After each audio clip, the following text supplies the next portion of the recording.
പ്രിയപ്പെട്ടവരെ, തൃശ്ശൂർ അതിരൂപതയുടെ 2026 വർഷത്തെ അതിരൂപതാ ദിനം മെയ് 20-ാം തീയതി വടക്കാഞ്ചേരി ഫൊറോന പള്ളിയിൽ വെച്ച് നടത്തുകയാണ്.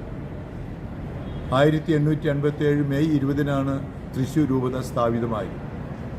അതുകൊണ്ട് തന്നെ ആ ഡേറ്റിൽ ഓരോ വർഷവും വിവിധ ഫൊറോന പള്ളികളിൽ വെച്ച് നടത്തുന്നു. 2026 മെയ് 20 നടക്കുന്ന അതിരൂപതാ ദിനത്തിലേക്ക് നിങ്ങളെല്ലാവരെയും ഹൃദയപൂർവ്വം ഞാൻ ക്ഷണിക്കുന്നു. അതിരൂപതയിലെ എല്ലാ വൈദികരും, സാധിക്കുന്ന എല്ലാ സന്യസ്തരും, വൈദികാർത്ഥികളും, പാസ്റ്ററൽ കൗൺസിൽ അംഗങ്ങൾ, സംഘടനാ ഭാരവാഹികൾ, പ്രതിനിധി യോഗാംഗങ്ങൾ, സാധിക്കുന്ന എല്ലാവരും തന്നെ ഒരു ഇടവകയിൽ നിന്ന് മിനിമം 10 പേരെങ്കിലും ഈ അതിരൂപതാ ദിനത്തിലേക്ക് വരണമെന്ന് ഞാൻ പ്രത്യേകം ആഹ്വാനം ചെയ്യുകയും ക്ഷണിക്കുകയും ചെയ്യുകയാണ്. മാത്രമല്ല, ഈ വർഷം നമുക്ക്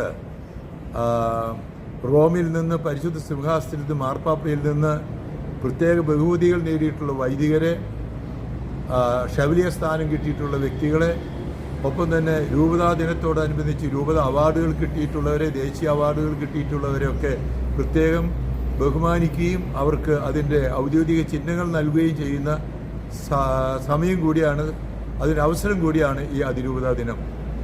ഈ അതിരൂപതാ കൂട്ടായ്മ ദിനത്തിലേക്ക് നിങ്ങളെല്ലാവരെയും അതിരൂപത അധ്യക്ഷൻ എന്ന നിലയിൽ പരിശുദ്ധ അമ്മയുടെ മധ്യസ്ഥത തേടി, ഫ്രാൻസിസ് സേവ്യറിൻ്റെ മധ്യസ്ഥത തേടി നിങ്ങളെ ഞാൻ ഹൃദയപൂർവ്വം ക്ഷണിക്കുന്നു. വിശുദ്ധ തോമാസ് ലീഹായുടെ മധ്യസ്ഥ നമ്മുടെ മേൽ, എല്ലാവരുടെ മേലും ഉണ്ടായിരിക്കട്ടെ.